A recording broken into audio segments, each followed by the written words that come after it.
जय हिंद दोस्तों। आगे हम देखते हैं आज कछवाहा वंश के बारे में, जिसका क्षेत्र जो पूरी राजस्थान रहा, ढूंढाड़ बेल्ट जो है वो इसके ऊपर अधिकार किया उन्होंने, उसके ऊपर शासन किया उन्होंने जयपुर के आसपास के क्षेत्र में। हम देखते हैं कछवाहा वंश के बारे में। इसकी भी उत्पत्ति के अनेक मत रहे हैं दोस्तों।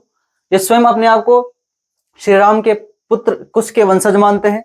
सूर्यमल मिश्रण कहते हैं कि रघुवंशी शासक की संतान है, इसलिए कुर्मवंशी है, और धीरे धीरे कालांतर में नाम परिवर्तित होते होते कुर्मवंशी से कुछवाहा हो गए, कछवाहा हो गया। ठीक दोस्तों, इनकी प्रारंभिक राजधानी दोस्तों दौसा रही। यहाँ पर मीणा और बड़गुजरों को हराकर इसने दौसा पर अधिकार किया। फिर धीरे धीरे दुले राय ने जमरामगढ़ की मीणाओं को हराकर जमरामगढ़ को राजधानी बना ली। उसके बाद कोकिल देव आए, उन्होंने जो आमेर के क्षेत्र के मीणा थे उनको हरा करके आमेर पर अधिकार कर लिया। ठीक है दोस्तों, उसके बाद कोकिल देव के बाद हो गया भारमल जी। भारमल दोस्तों ये पहला राजपूत शासक था जिसने मुगलों की अधीनता स्वीकार की। जब अकबर 1562 में अजमेर आया हुआ था दरगाह पर, तो 1562 में सांबर नामक स्थान पर भारमल ने अकबर की अधीनता स्वीकार की तथा उसी वक्त अपनी पुत्री हरका भाई का उसके साथ विवाह कर दिया। अपने पुत्र भगवान दास और पौत्र मानसिंह के साथ उसने अधीनता स्वीकार कर ली। ये सवाल आ सकता है दोस्तों कि वो पहला शासक कौन था जिसने अकबर की अधीनता स्वीकार की, तो कौन था वो? भारमल। उसके बाद दोस्तों भगवान दास भारमल के पुत्र थे।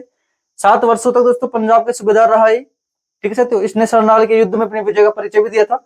इसकी पुत्री थी हर मान भाई, उसका विवाह इसने जहांगीर से किया था। उसी की संतान हुई दोस्तों खुसरो। ठीक है, उसके बाद एक बड़ा शासक आता हमारे सामने, मानसिंह। बहुत ही पराक्रमी युद्ध दोस्तों मानसिंह कच्छावा। अपने जीवन काल में अनेकों युद्ध लड़े दोस्तों, और बहुत कम युद्ध इसने हारे। इतने एक्यूरेसी के साथ इसने युद्ध किए दोस्तों। बहुत ही पराक्रमी शासक थे दोस्तों। इसके सैन्य बयान देखते हैं। 1569 में रणथंभौर के सुरजन सिंह हाड़ा को उसने हराया और मुगल सल्तनत के सामने झुकने पर मजबूर कर दिया। अकबर ने भी इनको महाराणा प्रताप को समझाने के लिए एक शिष्टमंडल के तौर पर भेजा था। 1576 में जब वो नहीं माना तो 1576 में अकबर अपनी सेना लेकर भेजता है। उसका सेना का सेनापतित्व कर रहा था मानसिंह कच्छावा। ठीक है दोस्तों, 1592 में इसने उड़ीसा को जीतकर मुगल सल्तनत का हिस्सा बनाया दोस्तों। 1582 में राजा बन गए थे। अकबर के नवरत्नों में शामिल, ये इतना महत्वपूर्ण था कि अकबर के नवरत्नों में शामिल था दोस्तों। अकबर इसे अपने बेटे के समान मानता था, इसलिए इसको उपाधि दी फर्जंद की अकबर ने, और 7000 का मनसबदार बनाया। शायद उस दौर में और कोई राजपूत शासक इतना बड़े मनसब का ओहदेदार नहीं था जितना मानसिंह था। और अकबर का सबसे विश्वास पात्र योद्धाओं में, विश्वास पात्र सेनापतियों में मानसिंह का नाम गिना जाता दोस्तों। ठीक है, और जहांगीर ने इसका मनसब कम किया था।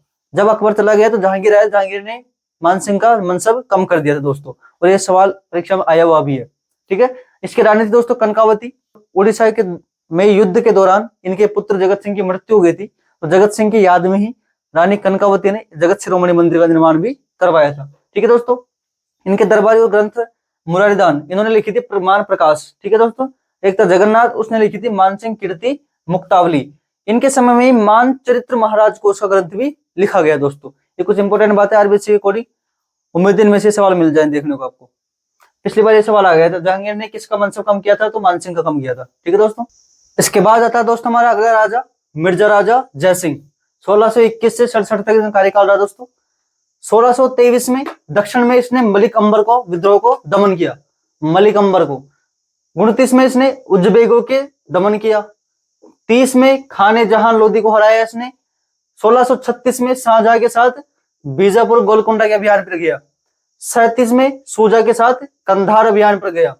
और मुगल उत्तराधिकार युद्ध में बहादुरपुर के युद्ध जब 1658 में हुआ तो इसने सूजा को हराया दोस्तों।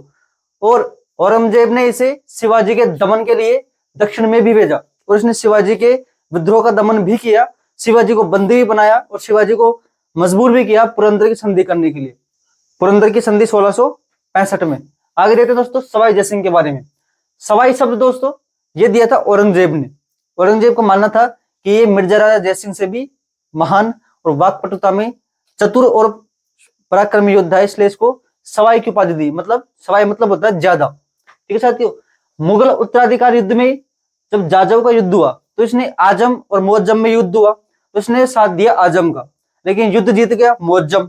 तो मुअज्जम ने क्या किया कि जो विजय सिंह था उसको राजा बना दिया आमेर का, और जय सिंह को हटा दिया वहां से, और आमेर का नाम बदल के कर दिया दोस्तों मोमिनाबाद।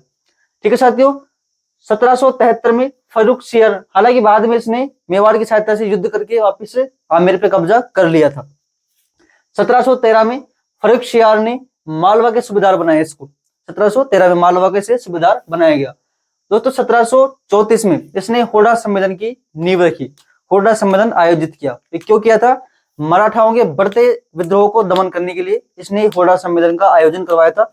राजपुताना के सभी शासकों, सभी राजाओं को एकत्रित करके एक छत्र के नीचे लाकर मराठाओं से संघर्ष करने के लिए। हालांकि ये सफल नहीं हुआ। ठीक है दोस्तों। सर्वाधिक 7 मुगल शासकों के साथ काम किया। दोस्तों प्रश्न अगर पूछे कि आमेर के किस शासक ने सर्वाधिक मुगल बादशाहों के साथ कार्य किया, तो वो था दोस्तों सवाई जयसिंह। दोस्तों ये ज्योतिष का प्रकांड विद्वान हुआ करता। कलात्मक रूप से इसके कई योगदान रहे हैं। इसने सभी नक्षत्रों को एक साथ इकट्ठा करवाकर एक पुस्तक बनवाई, जिसने जीज मोहम्मद शाही नाम दिया उस ग्रंथ को। ठीक दोस्तों, इसने खुद ने भी ज्योतिष पर ग्रंथ लिखा, जिसको जयसिंह कारिका भी कहा जाता है। और इसने 5 सौर वेधशालाएं बनाई दोस्तों, जयपुर, दिल्ली, मथुरा, उज्जैन और बनारस में। जिसमें सबसे बड़ी सौर वेधशाला दोस्तों जयपुर वाली अपनी, जिसे हम जंतर मंतर भी कहते हैं कालांतर में। ठीक है साथियों। इसने जयपुर जैसा शानदार और खूबसूरत शहर बसवाया दोस्तों। इसका जो वास्तुकार था वो लेके आए बंगाल से, विद्याधर को। इसने आयताकार रूप में पूरे जयपुर को बहुत शानदार रूप से अंगीकृत किया है। ठीक है साथियों। 1727 में अश्वमेध यज्ञ करवाया दोस्तों। ये एक अंतिम हिंदू शासक था जिसने अश्वमेध यज्ञ करवाया साथियों। ठीक है। साथ में दोस्तों इसने नाहरगढ़ का निर्माण करवाया 1734 में, और जयगढ़ दुर्ग में जयबान तोप का निर्माण कराया, जो ऐसे ही सबसे बड़ी तोप मानी जाती है। साथ में चंद्रमहल का निर्माण करवाया, सिसोदिया रानी का महल का निर्माण करवाया, जल महल का निर्माण करवाया। और दोस्तों ये प्रथम हिंदू शासक था जिसने उस दौर में हिंदू परंपरा में व्याप्त जो कुरीतियां थी, सती प्रथा हुई, विधवा विवाह को ना करने की प्रथा हुई, इन सब पर रोक लगाई। इसने सती प्रथा को रोक लगाई, विधवा विवाह को आगे प्रोत्साहित करने के लिए नियम भी बनाए। सोचो ये शासक उस दौर में कितनी बड़ी दूरदृष्टिता रखता था। इसकी महानता इस बात में सिद्ध होती दोस्तों।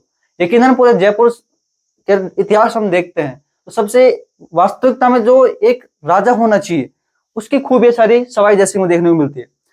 सामरिक दृष्टि से भी इसने खूब योगदान रहा इसका युद्धों में, साथ ही कलात्मक दृष्टि से भी, शिक्षा की दृष्टि से भी।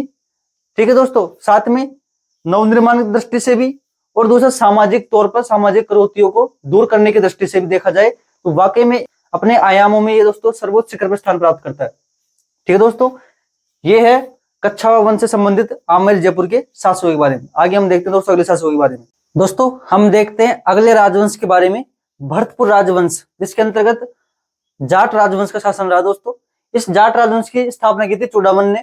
उसके बाद शासक हुए बदन सिंह, जिसको जयसिंह ने ब्रजराज की उपाधि दी थी। किसकी? ब्रजराज की उपाधि। इसने डीग के महलों का निर्माण करवाया दोस्तों, और जाट कच्छावा मैत्री संबंधों को प्रगाढ़ किया, उसे बनाए रखा दोस्तों। इसने बदन सिंह ने। उसके बाद आते हैं सूरजमल जी। सूरजमल जी ने दोस्तों भरतपुर के दुर्ग था जो लोहागढ़, उसका निर्माण करवाया और भरतपुर को ही अपनी राजधानी स्थापित की। ठीक है साथियों। जयपुर का जो उत्तराधिकारी युद्ध हुआ उसमें इन्होंने ईश्वरी सिंह का साथ दिया। ठीक है साथियों।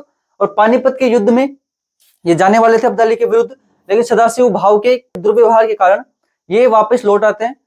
हालांकि सदाशिव भाव जब हार जाते हैं, पानीपत के युद्ध में मराठा हार जाते हैं, तो भागते हुए मराठाओं को शरण देने का काम किया था सूरजमल जी ने। ठीक है दोस्तों।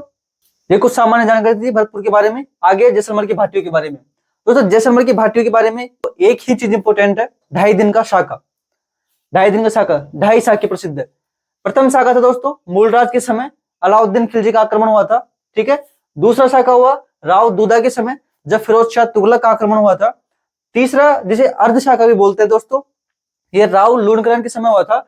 राव लूणकरण ने दोस्तों कंधार के शासक आमिर अली को अपनी यहाँ शरण दी, लेकिन उसने विश्वासघात के चलते लूणकरण पर आक्रमण बोल दिया दोस्तों, धावा बोल दिया, जिस कारण राव लूणकरण की मृत्यु हो गई। लेकिन भाटी आखिरकार युद्ध जीत जाते हैं, जिस कारण महिलाओं को जौहर नहीं करना पड़ता। इसलिए दोस्तों इसको 2.5 शाके बोलते हैं, 1, 2 और ये 2.5। ठीक है साथियों। हर राय भाटी नागौर दरबार में 1570 में जब अकबर का दरबार लगा था, उसमें अधीनता स्वीकार करने वाला हर राय भाटी था जैसलमेर की तरफ से। जवाहर सिंह जो कि भाटी वंश का अंतिम शासक हुआ दोस्तों। ये दोस्तों राजस्थान की कुछ राजवंश है, इंपोर्टेंट बातें इनकी आरबीएससी बुक्स के अकॉर्डिंग। उम्मीद करता हूं इनमें से आपको काफी पर्सन देखने को मिल जाएंगे दोस्तों।